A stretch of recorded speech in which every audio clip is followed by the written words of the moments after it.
지금 중동의 군사적 긴장감이 그야말로 최고조에 달했습니다. 미국이 이란 본토를 직접 타격하면서 전 세계가 말 그대로 숨을 죽이고 있는데요. 이 중대한 위기 상황, 지금부터 하나씩 자세히 파헤쳐 보겠습니다. 포르도는 끝장났다. 이 극적인 한마디, 바로 백악관이 직접 군사 공격을 했다는 걸 확인해준 메시지였습니다. 도널드 트럼프 대통령이 자신의 소셜미디어를 통해 이란의 핵심 핵시설이 파괴됐다는 걸 전 세계에 알려버린 거죠. 이게 그냥 단순한 공습이 아니에요. 포르도, 나탄즈, 이스파한, 이란의 심장부라고 할 수 있는 핵심 핵시설 세 곳을 그냥 바로 때린 거거든요. 여러분, 1979년 이란 혁명 이후에 미국이 이란 본토를 이렇게 직접 공격한 건 처음 있는 일입니다. 이건 뭐 거의 전쟁하자는 거나 다름없는 엄청난 상황인 거죠. 작전명은 미드나이트 해머. 이름처럼 아주 정교하게 계획됐습니다. 특히 우리가 주목해야 할 건 포르도 공격에 쓰인 GBU-57, 바로 벙커버스터입니다.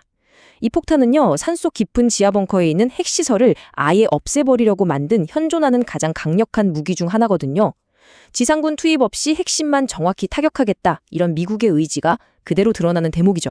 자, 그럼 여기서 가장 중요한 질문을 던져봐야겠죠? 미국은 왜 하필 바로 지금 이 타이밍에 이런 극단적인 카드를 꺼내든 걸까요? 그 배경엔 이란 내부에서 몰아치고 있던 퍼펙트 스톰이 있었습니다. 지금 이란이 겪고 있는 혼란은요, 과거랑은 차원이 다릅니다. 2022년 히잡 시위가 사회적 억압에 대한 저항이었다면 지금 벌어지는 시위는 완전히 달라요. 수년간 이어진 서방 제재, 정권의 무능까지 겹치면서 경제가 말 그대로 붕괴한 게 직접적인 원인입니다. 이건 정권의 뿌리 자체를 흔드는 훨씬 더 위험한 신호인 거죠. 그렇죠. 한 전문가의 분석처럼 이란 국민들의 인내심이 이제 한계에 다다랐다는 겁니다. 바로 이런 내부의 취약성이 외부, 즉 미국이 군사적으로 개입할 수 있는 결정적인 명분을 만들어준 셈이 됐습니다. 그리고 결정타는 바로 이거였습니다. 이란 정권은 우리가 경제는 못 살려도 외도의 적으로부터 당신들을 안전하게 지켜주겠다. 이걸 핵심 정당성으로 삼아왔거든요. 그런데 최근에 이스라엘이 공격해왔을 때 그냥 속수무책으로 당해버렸잖아요. 그 믿음이 와르르 무너져 내린 겁니다. 막대한 돈을 들여서 다른 나라 대리 세력은 지원하면서 정작 우리 땅은 지키지 못했다는 사실에 국민들의 분노가 폭발한 거죠. 자, 이렇게까지 굴욕을 당한 이란, 과연 가만히 있을까요? 절대 아니겠죠? 이제 이란이 꺼내들 수 있는 가장 강력한 보복카드, 바로 호르무즈 해협에 대해 알아보겠습니다. 이건 이란 외무부의 공식 성명인데요. 이 분노에 찬 문장들을 보세요. 보복을 할까 말까가 아니라 언제, 어떻게 할 거냐의 문제라는 걸 아주 분명히 하고 있습니다. 4만, 이 숫자가 뭘까요? 바로 지금 중동 전역에 흩어져 있는 미군 병력의 대략적인 수입니다. 이란이 보복을 시작한다면 이들이 가장 먼저 타겟이 될 가능성이 굉장히 높습니다. 이란의 미사일 사정권 안에 미국의 핵심 군사 자산이 정말 많습니다.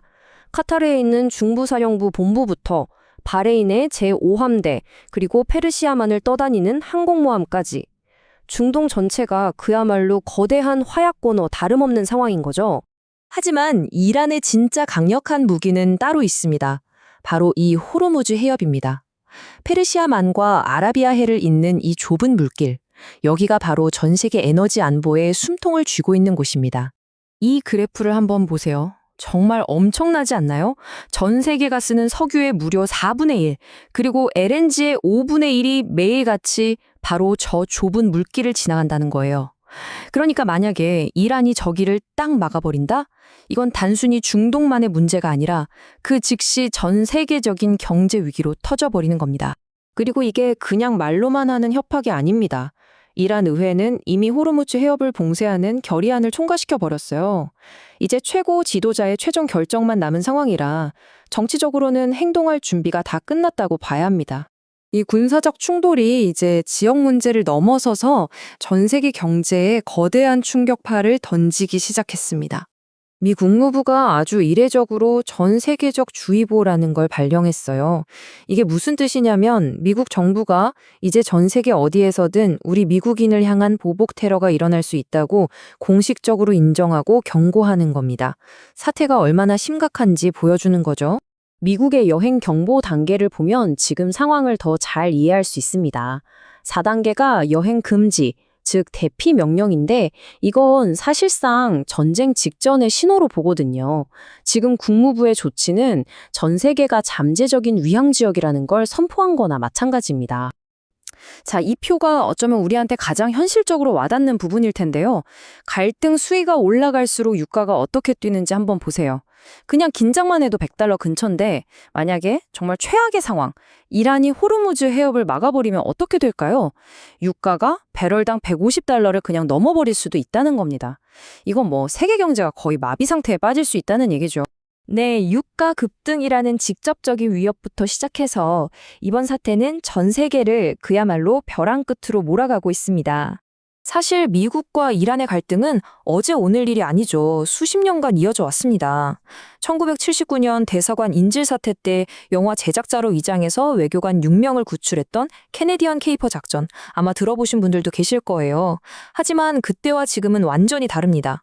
과거의 비밀 작전과는 달리 지금은 국가 대 국가의 직접적인 군사력 충돌이라는 점에서 훨씬 더 위험한 국면으로 들어선 겁니다. 이란의 보복은 이제 시간 문제입니다. 세계 경제는 그야말로 살얼음판을 걷고 있고요. 과연 지금 우리 눈앞에 펼쳐지는 이 사건이 여기서 멈출 수 있을까요? 아니면 아무도 원치 않는 더 큰 전쟁의 서막이 될까요? 전 세계가 그 답을 기다리고 있습니다.